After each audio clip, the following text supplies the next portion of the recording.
Good day, fellow champions of inclusion. I am AA Ron, and this is the Inclusive Dad podcast, where we explore inclusion and make it practical. Thank you for taking time out of your busy schedule to join me in exploring ways we can create a more inclusive world together. You are important, you matter, and you can make a difference. Today, my guest is Andrew Davie. Welcome to the show. Thank you so much for having me. Absolutely.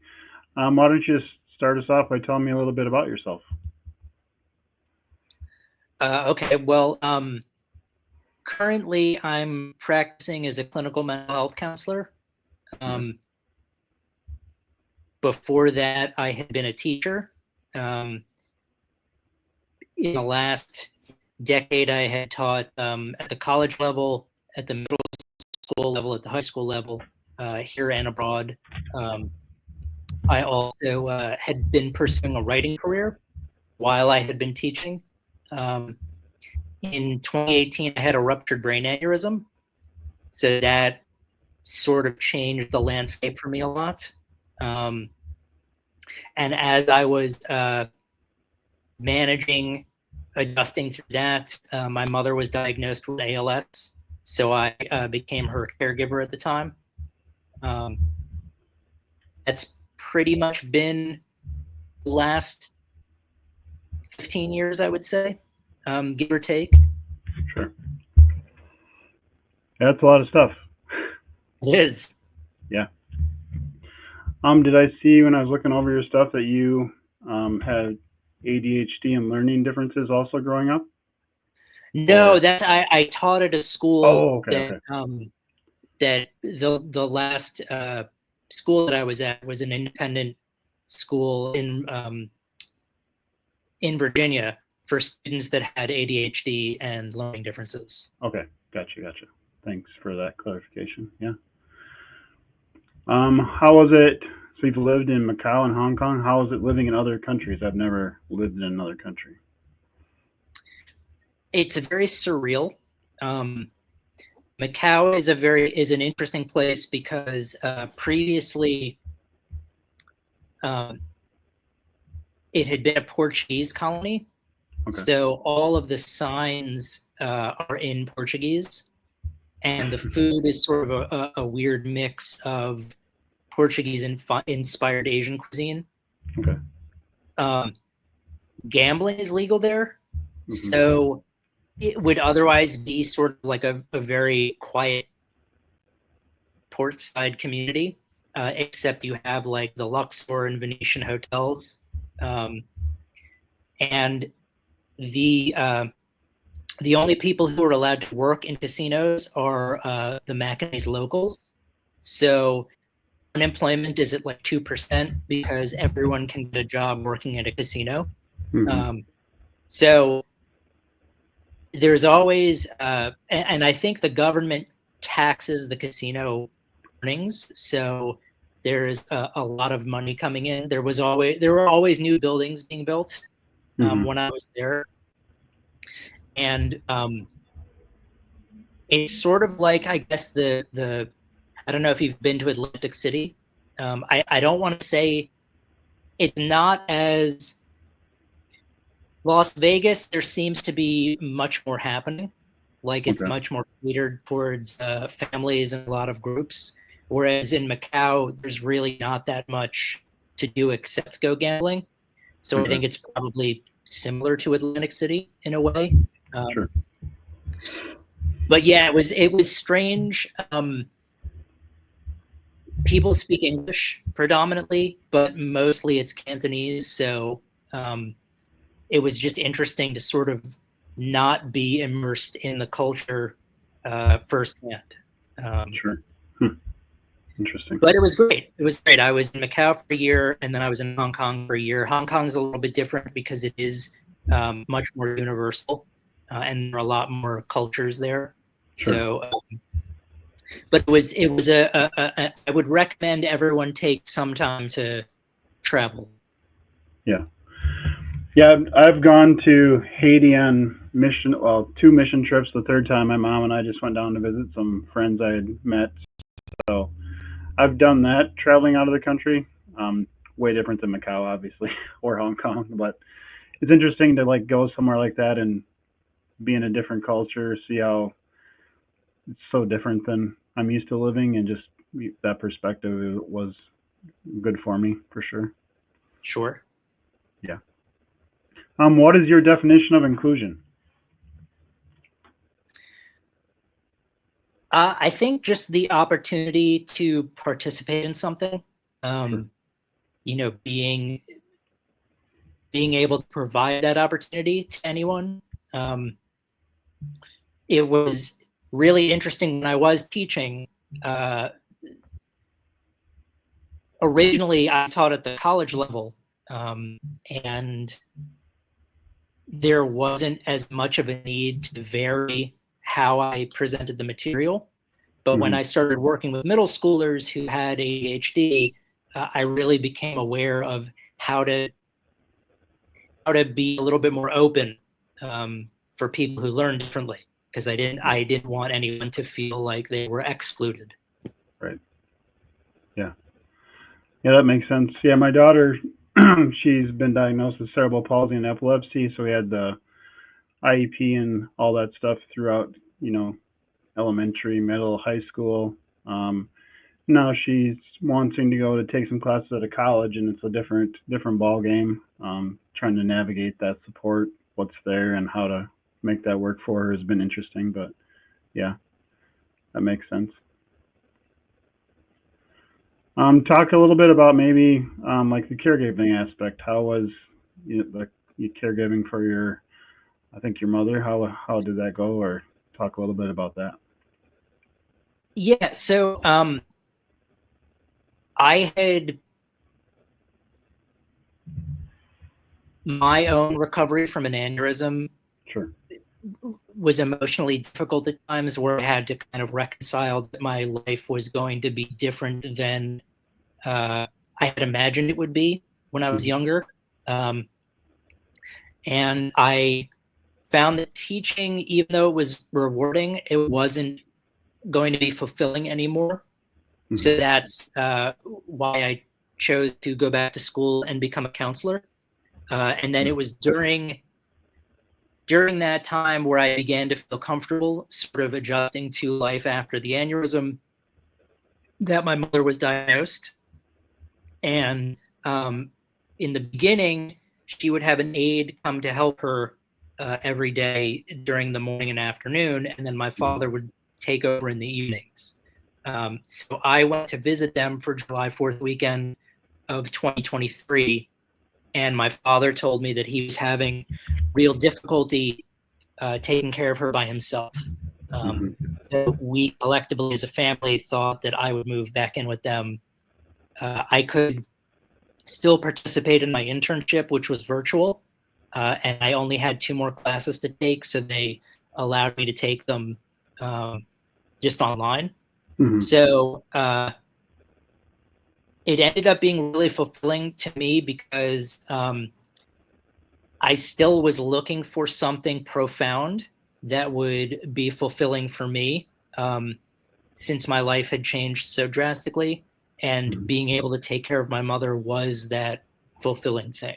So it was also nice because all of my days were sort of dictated to me. When I woke up in the morning, I was on call, and then that would exist for the rest of the day, basically until I went to sleep. So it was nice in one respect that I didn't have to do anything or think of anything or be innovative. I could just sort of be helpful. Plus, I really I had a close relationship with my mother, with my parents, so it was really nice for me to spend as much time with them. I don't think many kids in their 40s get the chance to spend that much time with their parents. So for me, it turned out to be not the context I would have preferred, but I made the most of it. Yeah. So can you maybe explain a little bit about what ALS is and what that kind of looks like? Is that like and if it's like, is it like a progressive thing where it keeps, okay. So within the last couple of years, I think there's been a little bit more spotlight there was the ice bucket challenge, which raised money. Previously, ALS would be better known by Lou Gehrig's disease. Yep. That's what I thought. And it's basically a degenerative nerve disease where you lose control of your ability to use your muscles. So basically, you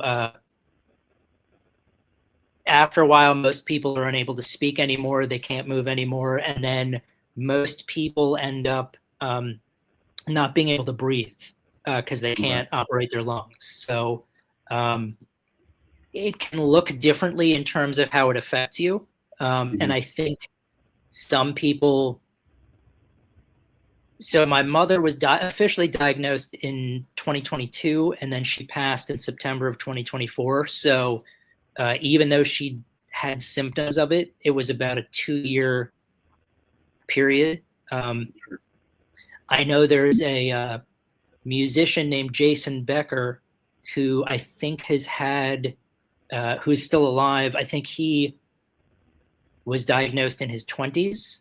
I think he's in his 50s now. So for 30 plus years. So it can depend. But typically what happens is you just lose the ability to move or speak, or like my mother required a feeding tube at one point. So it's, of all of the illnesses that I've ever heard of or seen, it seems to be the worst, simply because there is no, there's no, not even is there not a cure, but most of the drugs that they're developing try to just slow down the symptoms. So it's a very unpleasant situation to have. I take a lot of solace in knowing that I was able to move back in. There were a lot of things in my own life that I used to view as being disappointments. Like one of the side effects of my aneurysm is that I have difficulty making emotional connections, and that made the potential of having a romantic relationship with someone difficult. So I had assumed I would start a family of my own one day, which I have not. But if I had a family, I probably wouldn't have been able to move in with my parents. Plus, I was able to take care of my mother during some really difficult times and not feel emotionally overwhelmed. So there were some silver linings that I couldn't have anticipated that that occurred because of the aneurysm. So over the course of about 2 years, my mother was able to walk with a walker and speak to people and eat and get around on her own for the most part. And then over time, she was unable to move, basically. So I was able to physically lift her and bring her to places, transfer her to her wheelchair, and organize to make sure that she would be engaged every day. People could come visit. She would be able to participate in things. Well, it's interesting because I basically, just in terms of inclusion, making sure my mother felt included. There were, physically, she couldn't participate in a lot of things. She lost the ability to speak. At one point, we had an eye gaze machine, so she could communicate by looking with her eyes, and that would dictate what she was thinking. But really, just allowing her to be included in the everyday elements was what my role became. Yeah. How did you guys acquire that eye gaze? Was that something that was provided via insurance, or did you guys have to pay out of pocket, or how does that part work? Yeah, so I think the eye gaze. So my mother went to an ALS clinic at the hospital that had devices that were covered by insurance. Okay. So when she would go to get see her doctors or her therapists, they would suggest certain things.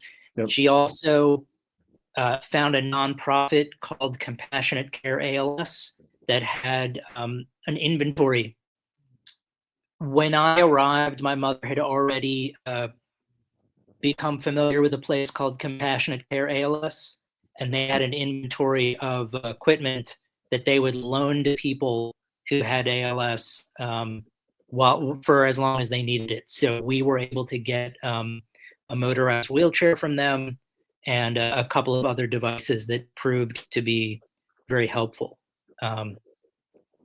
So ultimately, just in terms of inclusion, that was sort of my role, is that I would try to help her stay in touch with all of her friends. I started there's a great website called Caring Bridge, which is sort of like a blog that you can update. So people were able to know what was happening regularly. And I would try to coordinate friends to speak to her on the phone or FaceTime or Zoom or come over.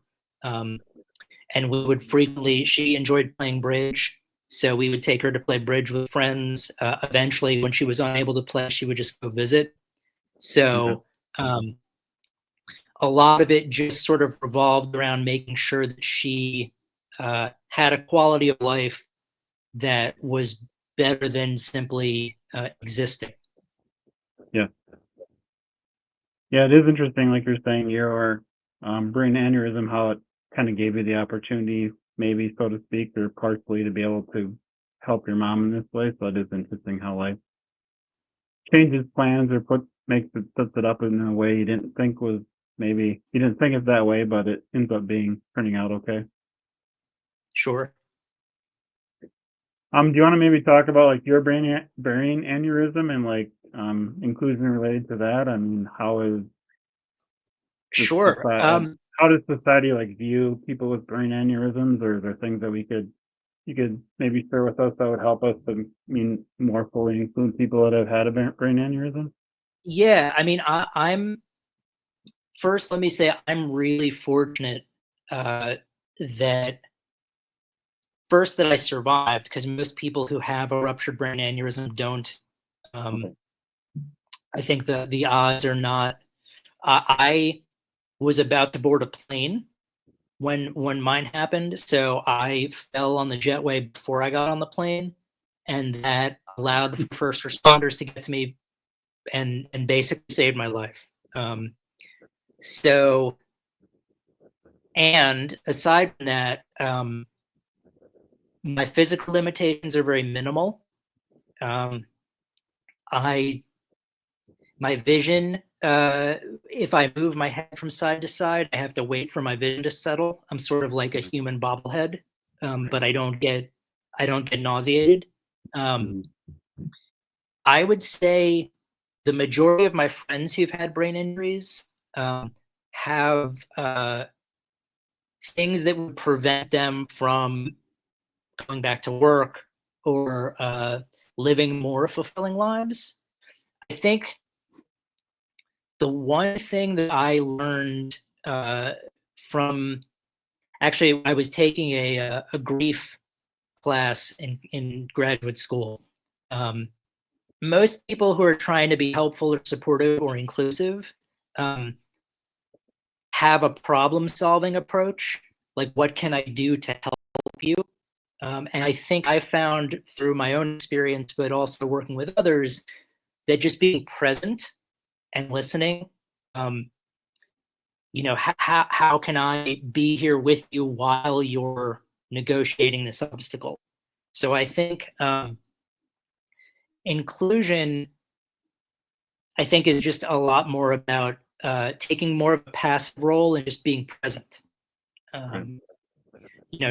Maybe not trying to figure out how to solve whatever the dilemma is, but just being aware that there is one. I found that eventually people will eventually accept the position they find themselves in. Sometimes they'll fight against it. That can take a long time.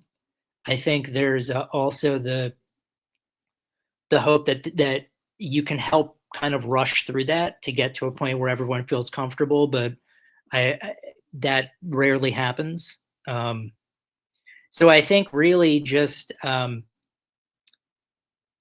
listening and being present is the best sort of advice that I would give.